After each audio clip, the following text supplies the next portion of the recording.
मेरी नानी माँ की पैदाइश के तुरंत बाद वे इस दुनिया से चल बसी तो मेरे नाना ने दूसरी शादी कर ली। मेरी मम्मी की सौतेली माँ अपने साथ पहले पति का एक बेटा भी लेकर आई थी। मम्मी लोग 3 बहनें थी, उनका कोई भी भाई नहीं था। मेरे नाना एक गांव में रहते थे।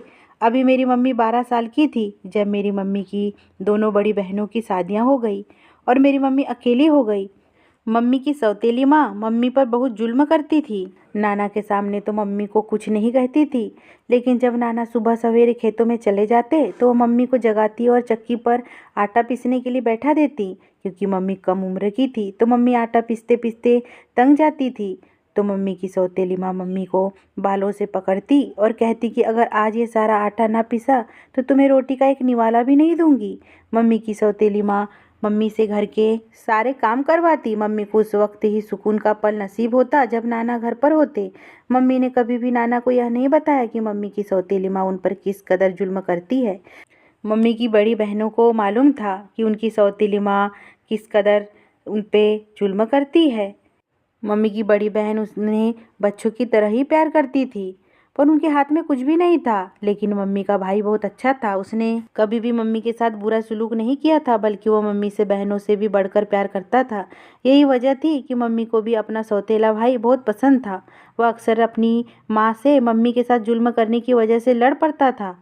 मम्मी की सौतेली माँ को यह पसंद नहीं था उसके बेटे का उसकी सौतेली बेटी के साथ अच्छा सुलूक हो, क्योंकि मम्मी की शादी बचपन में ही मम्मी के मामा के बेटे के साथ तय कर दिया गया था।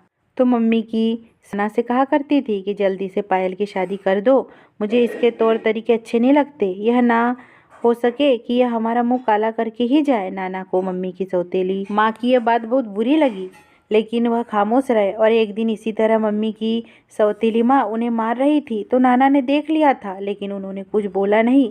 और जब मम्मी की उम्र 16 साल हुई तो नाना ने मम्मी के मामा से बात करके जल्द ही मम्मी की शादी उनके बेटे से करवा दिया। मम्मी की शादी वाले दिन मम्मी का सौतेला भाई बहुत रोया और मम्मी के साथ जाने की जिद करने लगा, लेकिन मम्मी की सौतेली माँ मम्मी के भाई को उसके साथ जाने से रोक रही थी। हालांकि उनके घर भी साथ साथ थे, कहीं दूर भी नहीं थे।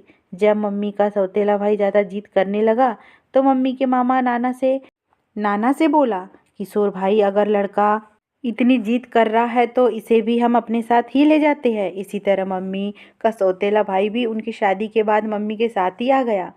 मम्मी की सौतेली माँ यानी कि मेरी नानी मम्मी के भाई को लेने के लिए उनके घर आई, लेकिन उसने अपनी माँ के साथ जाने से साफ मना कर दिया। वो बोला, मुझे तो पायल दीदी के साथ ही रहना है। मम्मी की सौतेली माँ मम्मी के भाई को ज़बरदस्ती अपने घर ले गई। मम्मी का सौतेला भाई अपनी माँ से छुपकर मम्मी से मिलने उनके घर आता, क्योंकि मम्मी की सौतेली माँ को किसी तौर पर भी यह मंजूर नहीं था कि उनका बेटा मम्मी से मिले। उनके लाख मना करने के बावजूद भी मम्मी का भाई उनसे मिलने के लिए रोजाना मम्मी के घर पहुंच जाता। अभी मम्मी की शादी को कुछ महीने ही गुजरे थे कि मेरे नाना चारों धाम के लिए निकल गए और वहां अचानक ही उनकी तबीयत इस तरह खराब हो गई कि बचने की कोई उम्मीद ही नहीं रही।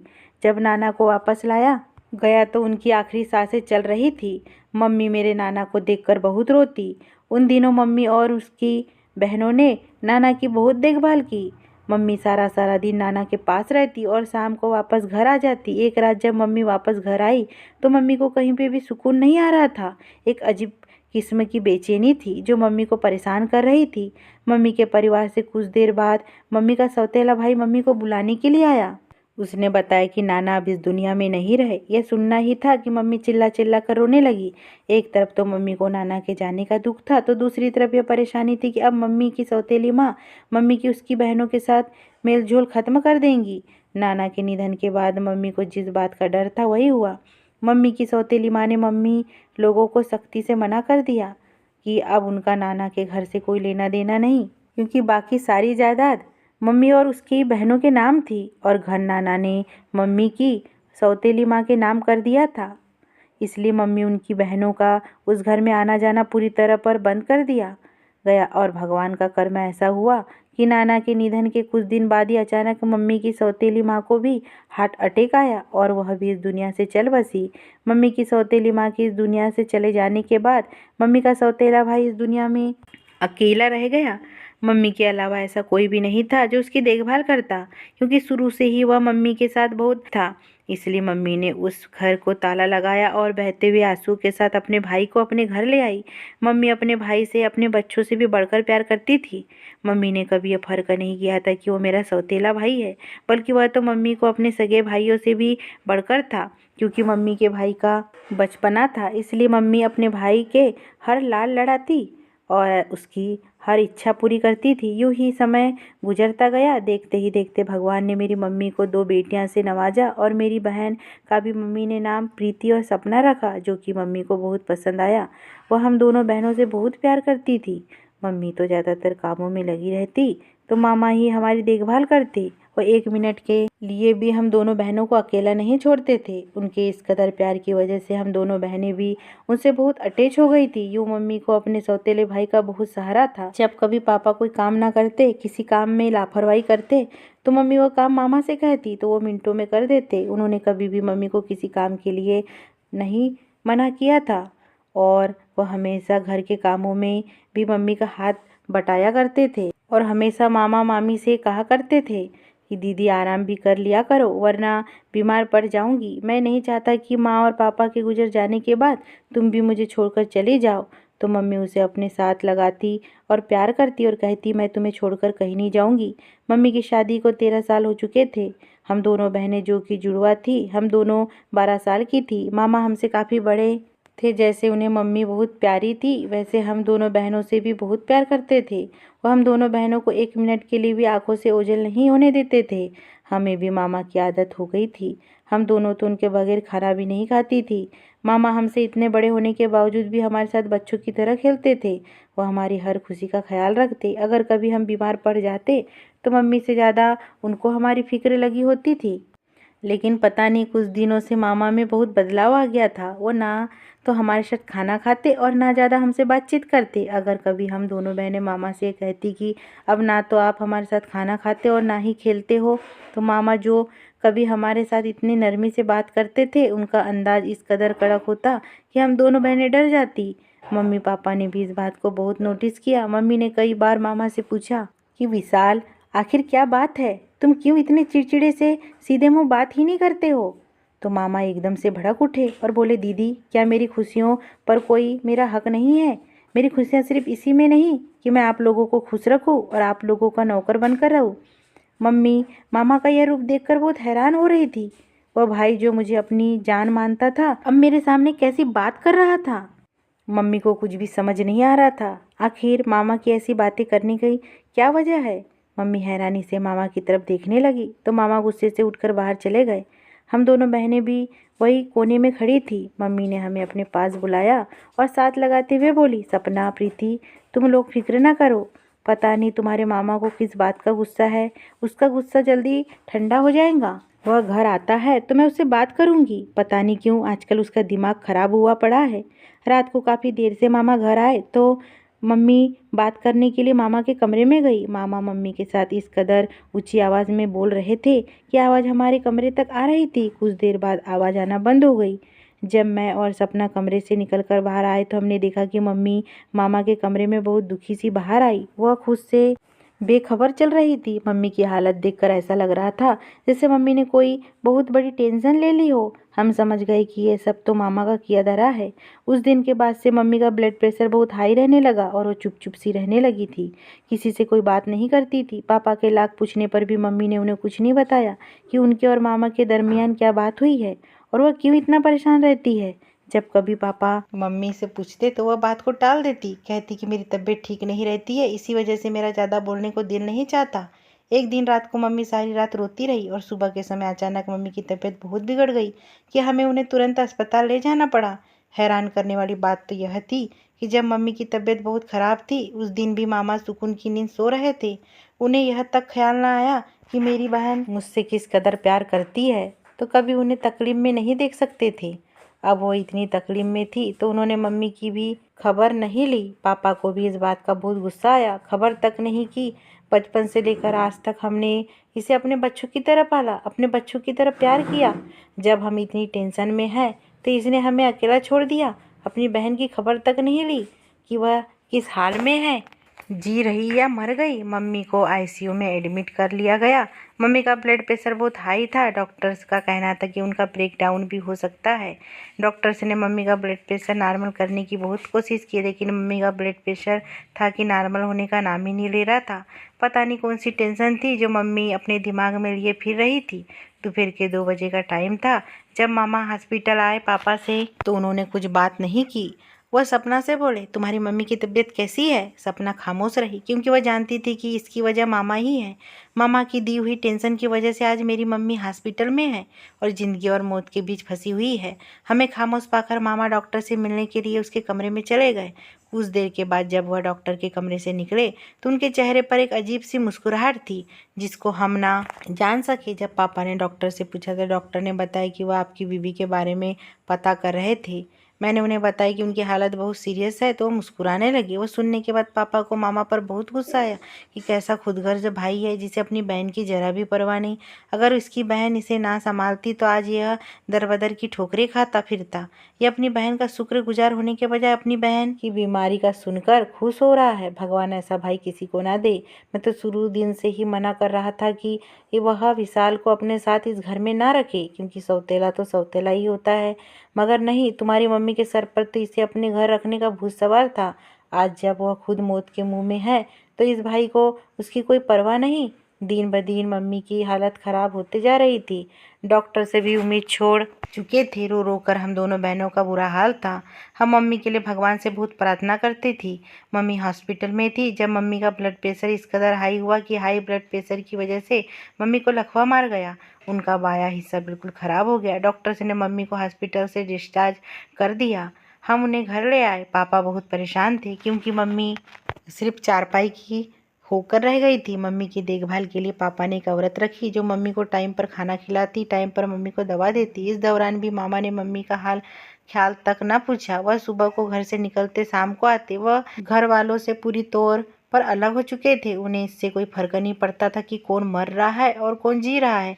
हम मामा से बात करने के लिए और मामा को देखने के लिए तरस जाते। कभी कभार तो ऐसा होता कि मामा कई कई दिनों तक घर ना आते। मम्मी अक्सर पापा से और हमसे मामा के बारे में पूछती तो पापा मम्मी से नज़र चुराते हुए कहते कि जब विशाल को तुम्हारी परवाह नहीं है तो तुम क्यों उसकी फिक्र करती हो? हम सब तुम्हारे पास है। तो मम्मी की आंखों से आंसू बह जाते। वो कहती, मुझे नहीं पता था कि मेरा भाई इस कदर मुझसे बेमन हो जाएगा कि मुझे देखना भी गवारा नहीं करेगा। पापा मम्मी को बहुत तसल्लियाँ देते कि तुम परेशान ना हुआ करो वरना तुम्हारी तबीयत और बिगड़ जाएगी। मम्मी 1 साल से चारपाई पे थी, इसलिए पापा खुद उन्हें खाना खिलाते। मगर जब वो खाना लेकर जाते तो कुछ देर बाद मामा पसीने से भरे होते और उनकी अजीब सी हालत होती, जबकि किसी और को भी इजाज़त नहीं थी मम्मी को खाना देने की। कल रात में मम्मी की चारपाई के नीचे छुप गई। फिर जो राज खुला उससे मेरी जान निकल गई। मम्मी के अस्पताल से आ जाने के कुछ दिन बाद सुबह सुबह मामा मम्मी के कमरे में गए। जब वो मम्मी के कमरे से बाहर निकले तो उनके माथे पर गुस्से की सिकन पड़ी हुई थी। पापा तो काम पर चले गए थे तो वह हम दोनों बहनों से बोले, आज से दीदी को खाना मैं दिया करूँगा। उन्होंने मम्मी के लिए रखी गई औरत की भी छुट्टी करा दी और बोले, आज से दीदी की जिम्मेदारी मुझ पर है। अपनी बहन की देखभाल मैं खुद क्या करूँगा। जब रात को पापा काम से आए तो हमने यह बात पापा को बताई तो पापा बहुत हैरान हुए कि जिस भाई ने अपनी बहन का हाल तक नहीं पूछा था आज वो उसकी देखभाल कैसे कर लेगा। उस दिन के बाद से मामा का पापा के साथ और हमारे साथ भी रवैया नॉर्मल हो गया। वो पापा से अच्छे तरीके से बात करते और हमारे साथ भी प्यार मोहब्बत से बात करते थे। मामा के इस बदलते हुए रंग पर हम सब घर वाले बहुत हैरान थे। अब तो मामा घर से भी बहुत कम निकलते थे। वह ज़्यादातर घर पर ही रहते और मम्मी की देखभाल करते थे। मामा अक्सर हमसे छुपकर किसी से फ़ोन पर बातें करते थे। एक दिन मामा फ़ोन पर किसी से बात कर रहे थे। मैं दवाइयाँ वाली पर्ची लेकर मामा के पास गई। इससे पहले कि मैं कुछ बोलती मामा ने मुझे देखा और मुझे डांटने लगे कि तुम यहाँ किस लिए आई हो। मैं सहम गई। डरते हुए कहा कि मामा मम्मी की दवाई ख़त्म हो गई है।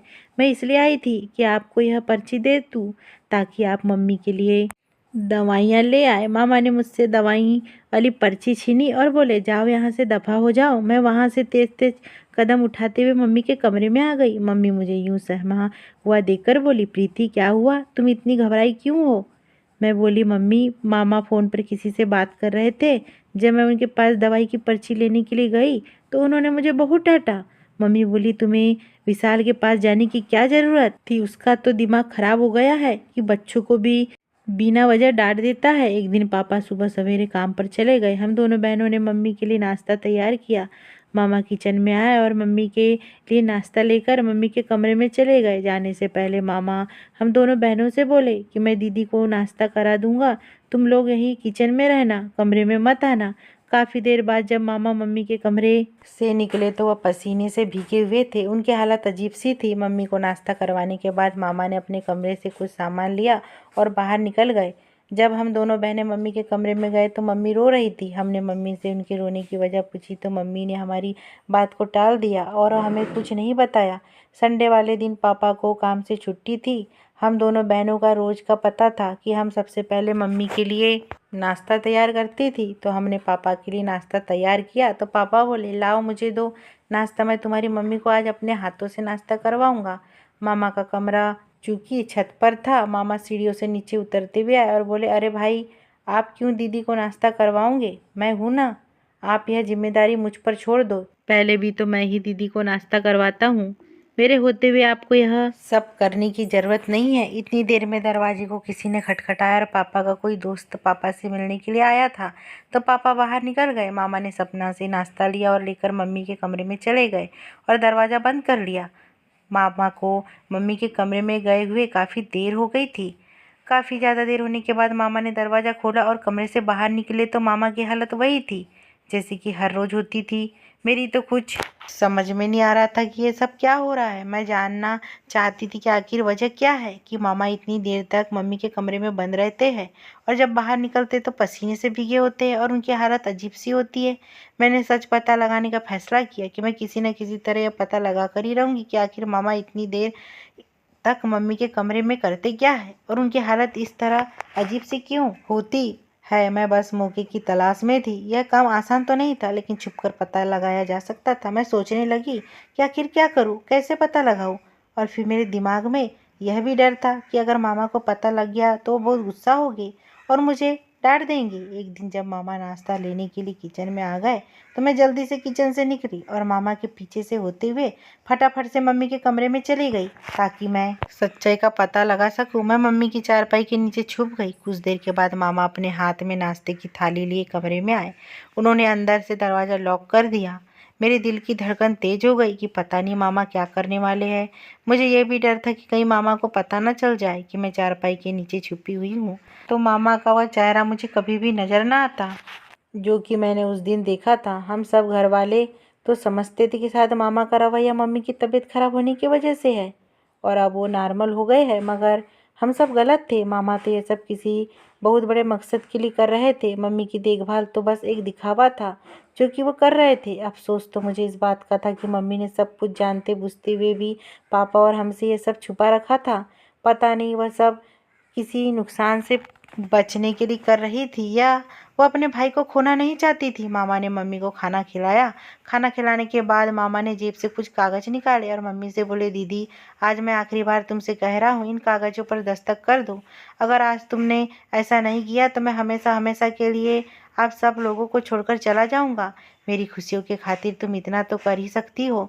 मामा मम्मी का हाथ पकड़कर मम्मी से दस्तखत करवाने की कोशिश कर रहा था। मम्मी बार बार अपना हाथ पीछे हटा लेती। उस दिन तो जैसे मामा ने भी ठान रखी थी कि वो मम्मी से दस्तखत करवा कर ही रहेंगे और ऐसा ही हुआ। मामा ने ज़बरदस्ती मम्मी से उन कागज़ों पर दस्तखत करवाए और चले गए। मैं चाहते हुए भी कुछ न कर सकी और ये सब देखती रही। मैं नहीं जानती थी कि वह किस चीज़ के कागज़ है जिन पर मामा ने मम्मी से दस्तखत करवाए। मामा के जाने के बाद मैं चारपाई के नीचे से निकली और मम्मी से लिपट गई क्योंकि मम्मी उस समय बहुत ज़ोर से रो रही थी। जब पापा घर आए तो मैंने सारा मामला पापा को बताया। जब पापा ने मम्मी से उन कागज़ के बारे में पूछा तो मम्मी ने सारी सच्चाई बता दी कि कोई लड़की विशाल के पीछे पड़ी हुई है और वह चाहती कि मेरे पापा का मकान और सारी जायदाद उसके नाम कर दे तो फिर वह विशाल से शादी करेंगी। विशाल उसके पीछे पागल हुआ है, फिर रहा है, इसलिए उसने ज़बरदस्ती मुझसे कागजात पर दस्तखत करवाए और चला गया। मम्मी पापा से बोली, भगवान के वास्ते जब विशाल आएगा तो उसे कुछ मत कहना। अगर मेरे भाई की खुशी इसी में है तो मैं खुश हूँ। पापा गुस्से में घर से निकले ताकि वो मामा को ढूंढ सके, लेकिन मामा पापा को कहीं पे भी नहीं मिले। रात काफ़ी देर से मामा घर लौटे तो पापा ने उनसे बात की। मामा इस बात से साफ इनकार करके बोले, दीदी ने अपनी मर्जी से सारी जायदाद मेरे होने वाली बीवी के नाम की थी। पापा का हाथ उठते उठते रुक गया तो मामा बोले, आप लोगों से मेरी खुशियाँ तो बर्दाश्त ही नहीं होती, लेकिन आप फिक्र नहीं करें, मैं कल ही शादी कर रहा हूँ और मैं यह घर हमेशा के छोड़कर जा रहा हूँ। वह छोड़ने के नाम पर मम्मी का कलेजा मुंह को आ गया, मगर जिससे मामा को शादी करनी थी वो आई ही नहीं। 2 दिन तक मामा वहीं पर रुका, उसका इंतजार करते रहा, मगर उसका तो कोई अता पता ही नहीं था। उसे जो चाहिए था वह उसे मिल चुका था। वह एक फ्रॉड लड़की थी जो सारी जायदाद अपने नाम करवाने के बाद भाग जाती थी। मामा को अपने किए पर बहुत पछतावा हुआ। वह घर में वापस आए तो शर्मिंदगी के मारे मामा की नज़रें झुकी हुई थी। उन्हें समझ ही नहीं आ रहा था कि वह किस मुंह से मम्मी और पापा से माफ़ी मांगे। उन्होंने मम्मी से माफ़ी मांगी तो मम्मी ने सब कुछ भूल भाल के मामा को अपने गले से लगा लिया।